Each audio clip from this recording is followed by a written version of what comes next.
જય શ્રી કૃષ્ણ મિત્રો. તો આજે શ્રાવણ માસનો છેલ્લો સોમવાર હતો તો કચોળી યાદ આવી ગઈ.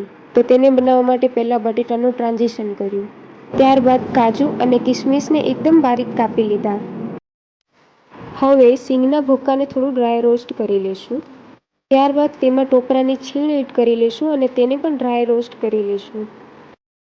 હવે 2 મરચાંની પેસ્ટ અને 2 થી 3 ચમચી જેટલી ખાંડ એડ કરશું.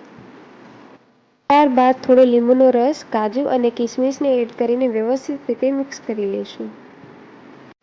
પછી ફ્રીજમાં સ્ટોર કરેલા થોડા ધાણા પણ મળ્યા તો ધાણાને પણ એડ કરી લીધા.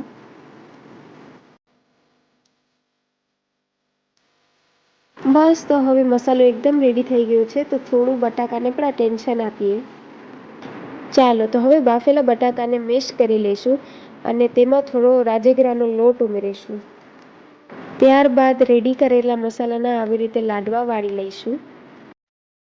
હવે બા બનાવે છે એવી રીતે બટેકાના માવાને લઈને થોડું દબાવીને તેની વચ્ચે તૈયાર કરેલા મસાલાના પૂરણને ભરી દઈશું અને કચોરીને બધી બાજુએથી બંધ કરી દઈશું. આજે અમે નવો અખતરો કર્યો. અપમ બનાવવાની ડીશમાં જ કચોરીને તળી લીધી જેથી તેલ પણ ઓછું બગડે અને કચોરી એકદમ ક્રિસ્પી થાય. ચલો થઈ ગઈ કચોરી તૈયાર. તો ખાઓ પીઓ અને મજા કરો.